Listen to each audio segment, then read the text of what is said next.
Hello students, मेरे channel पर आपका एक बार फिर से स्वागत है।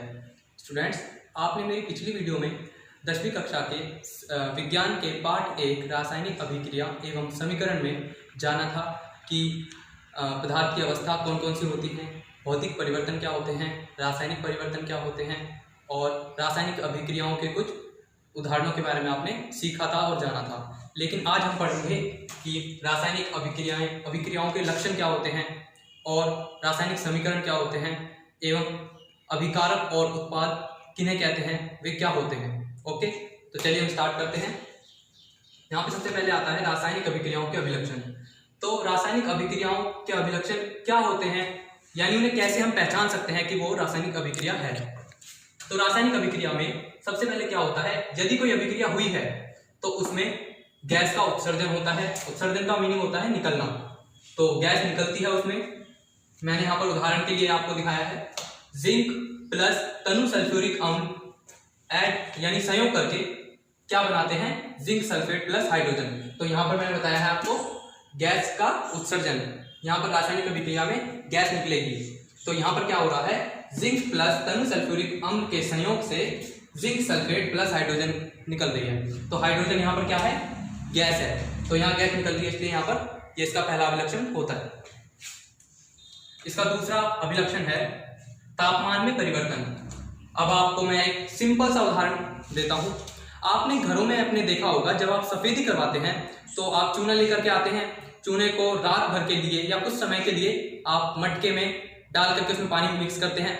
तो पानी डालने के बाद जब उसमें बुलबुले उठने लगते हैं तो उसमें ऊष्मा प्रेजेंट होती है, जिसके कारण वो बुलबुले निकलते हैं। तो आप जब उसको घड़े को मटके को टच करेंगे तो उसके तापमान में आप परिवर्तन को नोट करेंगे।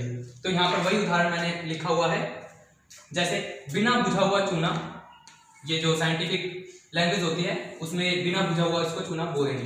बिना बुझा हुआ चूना प्लस जल मिलकर के क्या बनाएंगे, बुझा हुआ चूना।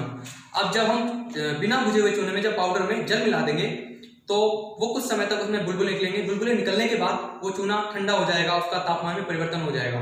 गर्म होने के बाद कुछ समय बाद वो फिर से ठंडा हो जाएगा, यानी चूने में जो गैस ऊष्मा जो प्रेजेंट होती है वो यहाँ पर निकल जाएगी, तो वहां पर वो चूना बुझा हुआ हो जाएगा। तो यहाँ पर ये इसका दूसरा अभिलक्षण होता है। ओके स्टूडेंट्स, अब हम जानेंगे रासायनिक अभिक्रियाओं का तीसरा अभिलक्षण।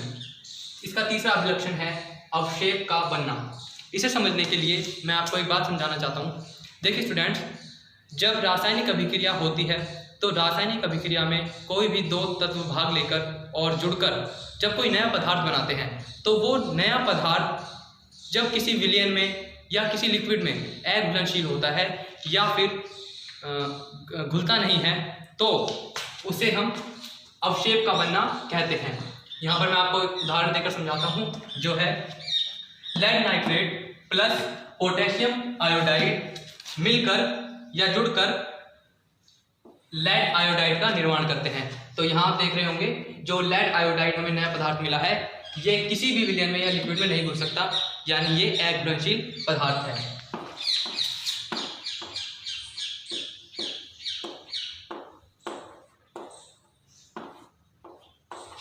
ओके, तो यहाँ पर इसका चौथा जो अभिलक्षण है वो है अवस्था में परिवर्तन। अवस्था में परिवर्तन को समझने के लिए देखिए, यहाँ पर मैंने एक उदाहरण दिया है, इसको देख लेते हैं। Carbon monoxide gas plus hydrogen gas जुड़कर मैथनॉल का निर्माण करते हैं। यहाँ आप देखेंगे कि जो उसकी अवस्था है पदार्थ की, अगर वो बदल जाए तो यहाँ पर उसका चौथा अभिलक्षण संपूर्ण होगा। तो यहाँ पर हम देखेंगे जो कार्बन मोनोऑक्साइड है वो एक गैस है और हाइड्रोजन भी एक गैस है। ओके, तो यहाँ पर ये दोनों जुड़कर मैथनॉल का निर्माण कर रहे हैं। जो नया पदार्थ हमें मिला है वो मैथनॉल है।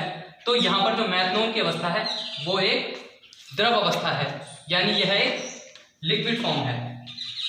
तो गैस ने मिलकर एक लिक्विड का निर्माण किया है, तो यहाँ पर अवस्था में परिवर्तन हो गया है। तो ये इसका चौथा अभिलक्षण पूर्ण हुआ। ओके, आप ये देखकर कंफ्यूज ना हो कि ये जो मैंने यहाँ पर जी और एल लिखा हुआ है ये क्या है। तो अब आप आगे 10th क्लास में इसी तरीके से पढ़ेंगे। जब भी हम कोई रासायनिक अभिक्रिया लिखते हैं तो उसको उसके तत्वों की अवस्था को दर्शाने के लिए हम यहाँ पर ये जी लिखते हैं, जिसका मतलब होता है, जिसका मीनिंग होता है गैस। यहाँ पर हम L लिखते हैं जिसका मीनिंग होता है लिक्विड यानी द्रव। तो यहाँ पर हम इन साइंस का उपयोग करते हैं अवस्था को दर्शाने के लिए पदार्थ की। ओके, तो यहाँ पर मैंने आपको इसका पहला, दूसरा और तीसरा, चौथा अभिलक्षण समझा दिया है। फ्रेंड्स, अब हम इसका पांचवा अभिलक्षण देखते हैं। इसका पांचवा अभिलक्षण है रंग में परिवर्तन। रंग में परिवर्तन को समझने के लिए मैंने यहाँ पर एक उदाहरण लिखा है, लोहे पर जंग लगना। स्टूडेंट्स, आपने आमतौर पर अपने घरों में भी ये देखा होगा कि जब आप किसी लोहे की वस्तु को किसी खुली जगह पर छोड़ देते हैं तो कुछ समय बाद उसमें वायु तथा नमी के संपर्क में आने के पश्चात उस पर एक भूरे रंग की परत जम जाती है और वह धीरे धीरे नष्ट होने लगता है। ठीक है, तो यहाँ पर वह रंग में परिवर्तन होता है। तो यहाँ पर मैंने आपको इसके पांचों अभिलक्षण समझा दिए हैं। स्टूडेंट्स, अब हम जानेंगे कि रासायनिक समीकरण क्या होते हैं। रासायनिक समीकरण को समझने के लिए हम इसकी एक बार परिभाषा देख लेते हैं। किसी भी रासायनिक अभिक्रिया को सूत्रों तथा प्रतीकों के माध्यम से निरूपित करना रासायनिक समीकरण कहलाता है।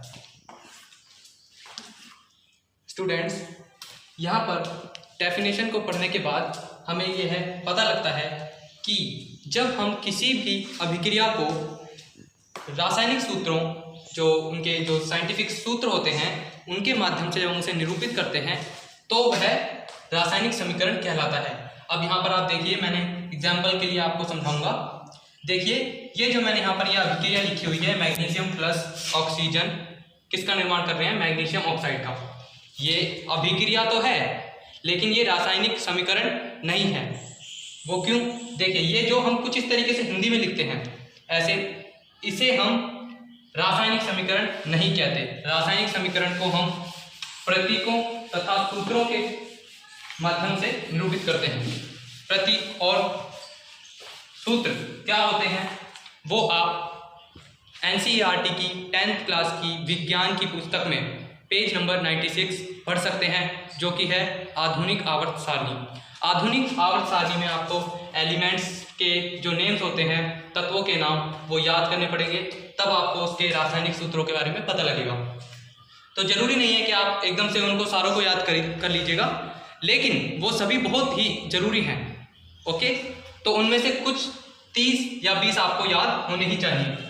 तो देखिए, मैग्नीशियम का रासायनिक सूत्र क्या होता है? Mg। ओके, ऑक्सीजन का रासायनिक सूत्र क्या होता है?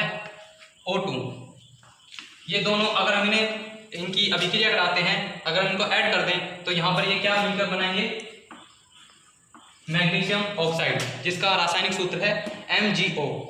ओके स्टूडेंट्स, तो यहाँ पर Mg मैग्नीशियम का रासायनिक सूत्र है, O2 ऑक्सीजन का रासायनिक सूत्र है और MgO ये मैग्नीशियम ऑक्साइड का रासायनिक सूत्र है। ओके, तो आप इन्हें देखकर ये ना कहें कि हमें तो ये याद ही नहीं हो रहे। आप एक बार आधुनिक आवर्त सारणी को पढ़ेंगे तो ये आपको खुद ब खुद याद हो जाएंगे। ओके, तो यहाँ पर ये हमारा रासायनिक समीकरण होता है।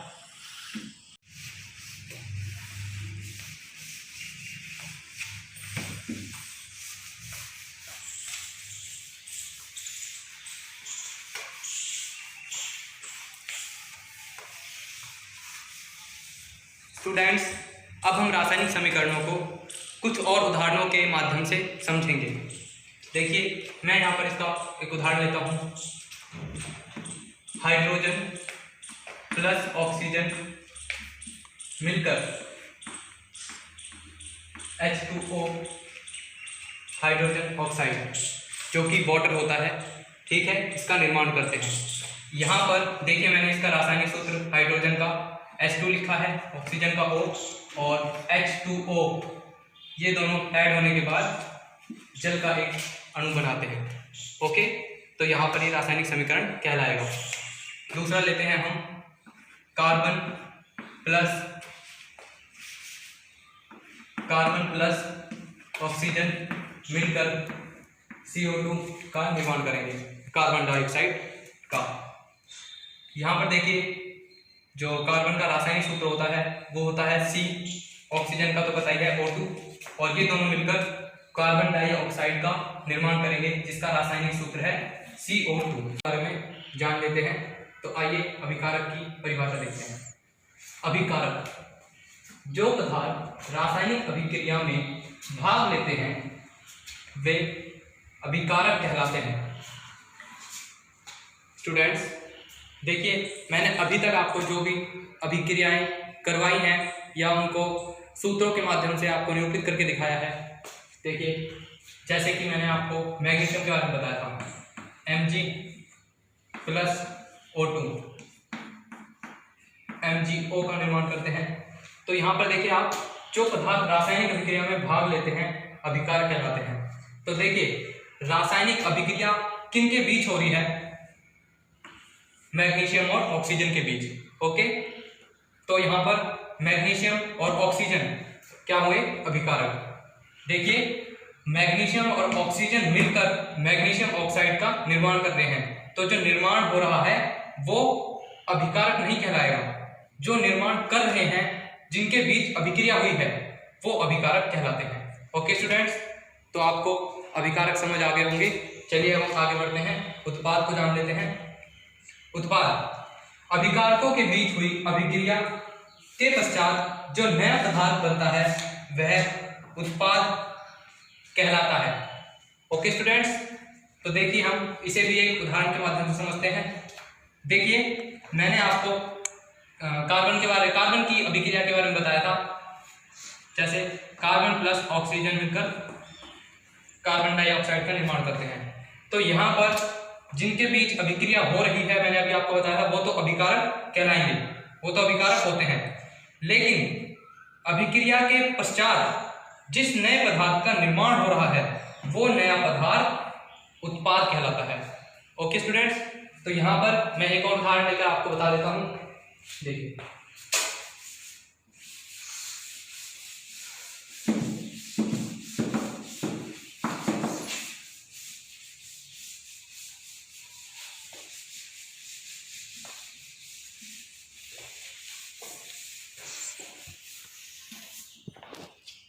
देखिए H2+O मिलकर वाटर का यानी हाइड्रोजन ऑक्साइड का निर्माण कर रहे हैं।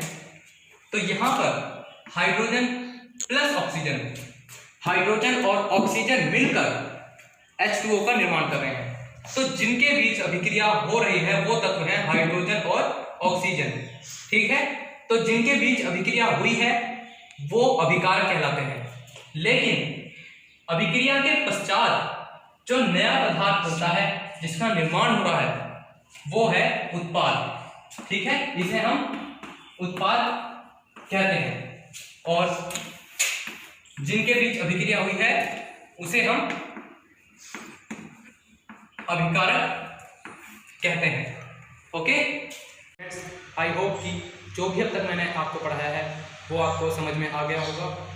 इसलिए अब तक के लिए बस इतना ही। बाकी टॉपिक्स हम नेक्स्ट वीडियो में कवर करेंगे, पढ़ेंगे। ओके स्टूडेंट, तब तक के लिए गुड बाय।